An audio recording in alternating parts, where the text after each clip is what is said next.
这里就是被徐霞客称之为极边第一城的云南腾冲和顺古镇，也被称为中国最没有商业气息的古镇。悄悄告诉你，这里有中国乡村最大的图书馆——和顺图书馆，也是一代哲人艾思奇的故里。你见过云南翡翠大王的家吗？你见过腾冲首富的家是长什么样的吗？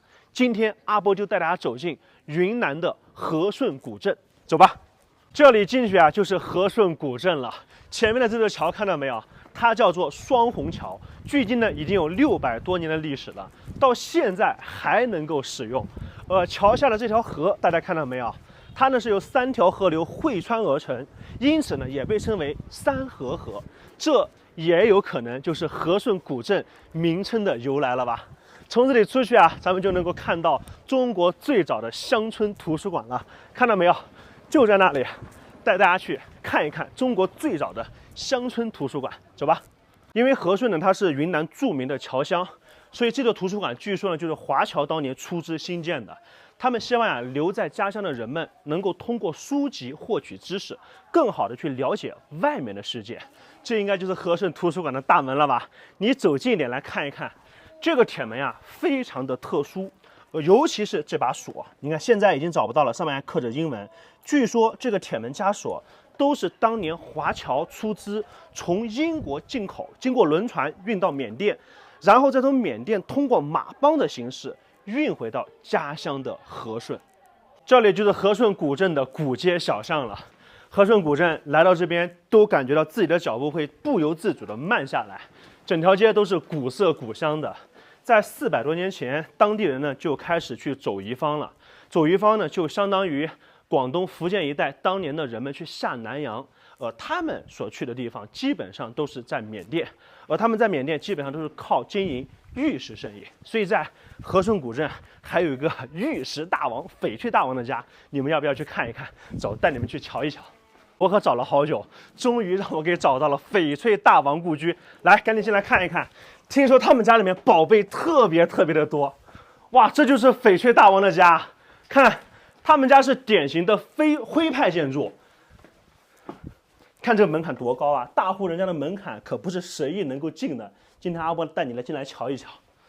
哇，这个箱子里面放的，这个是真的翡翠吗？是真的，是老玉、老料、老种的。哇，这个种色的应该价值不菲吧？是非卖品，是传家，就是传家之宝。你看一进来就看到他们家传家之宝就放在这，说明家里面真的是财大气粗。这里面还得了？到里面来看一看。哇，你看这个小院子多精致呀！这个就是当时和顺古镇当中非常典型的一种建筑特色，叫做四合一天井走马转角楼。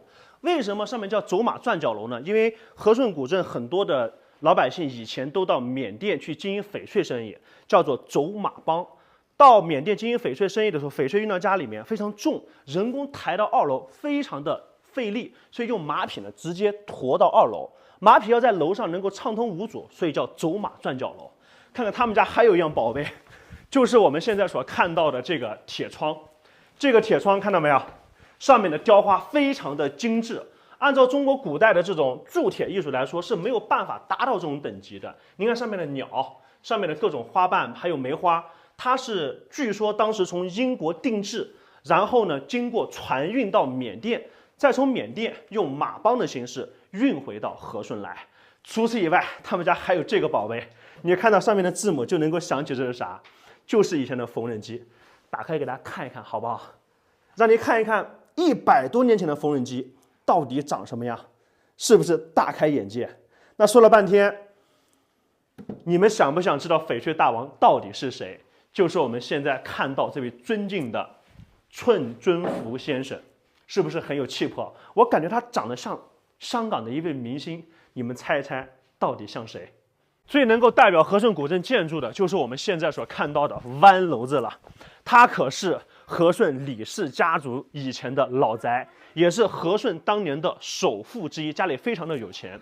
为什么要叫湾楼子呢？因为当年在建房子的时候啊，他宁愿把自己的房子盖得拐弯抹角，也不侵占良田，宁愿耗时耗工，也不侵占别人他人的田地半分半亩，所以当地老百姓就把它称之为湾楼子。这里面啊还有很多的宝贝，带您进来瞧一瞧，保证您一定没见过。这里呢就是他们家的正厅了，看到上面4个字没有？见义勇为，说明李氏家族的人当年也是乐善好施、常做好事的。这是他们家的厨房，哎，这个厨房还是很有特点的。我来到云南这么久，第一次见到这么具有云南特色的厨房。这个灶多大呀？我估计以前的穷人家肯定是没有这么大的灶。哎，这个小的地方应该是温酒还是温什么？拿出来看一看。哦，这应该是打酒的，温点米酒。这是炒菜的，是吧？这边是煮饭的。那生火的话，应该是在这个位置。哦，这里是生火的一个很老的灶台，据说这个应该就是他们家当年的原物。那这边是什么？磨坊。哎呀，这个太有意思了！你有没有尝试过当年农村里面？哦，这个应该坏了啊。我们再到他们家别的地方去看一看。这里就是他们家的2进院了，看到没有？居然还有议事厅，一般有钱人家里面都少不了这个。除了议事厅以外，因为他们家生意做的还特别大，看到没有？外宾厅，专门接待外国人的地方。来，带你瞧一瞧。哇，这里头你看，老爷当年应该就是坐在这儿，哎，跟这个外宾是吧，商量一些业务啊。哎，你们那个东西啊，那个翡翠明天给我降价了啊，不然咱们不进你们家货了啊。有没有一点老爷的感觉？除此以外，他们家还有一个金库，里面放了一个巨大的保险箱，就在这里头。看到没？他们家以前的账房，但这个保险柜呢，应该是进口的。你看，这就是他们家保险柜，多厚啊！也不知道什么材料做的。哟，门没关呢，打开给大家看一看来。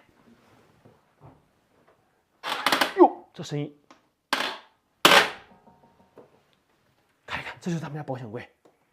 这里面怎么还有一层呢？打不开了，打不开了。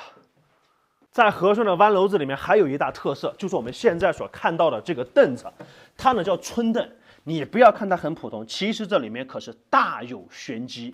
当地有一句话叫做“子孙愣破春凳”，意思就是说，子孙后代当中如果有呆板呆滞者，脑瓜子不大灵活的，如果遇到了困难，要把这个凳子把它劈开，拿去救急。所以宁愿劈了烧，也不能够卖了吃。就这个凳子不允许卖，只能够自己用，宁愿烧火。因为当子孙遇到困难的时候，把这个凳子劈开，里面会有先辈们给他们存放的一些钱，以备急用。所以和顺的居民们，他们为自己的子孙后代想的是非常非常周到的。来到和顺，不仅仅有小桥流水人家，还能够看到很多的乔帮文化、马帮文化。关注阿波，下一站带你去一趟大理古城。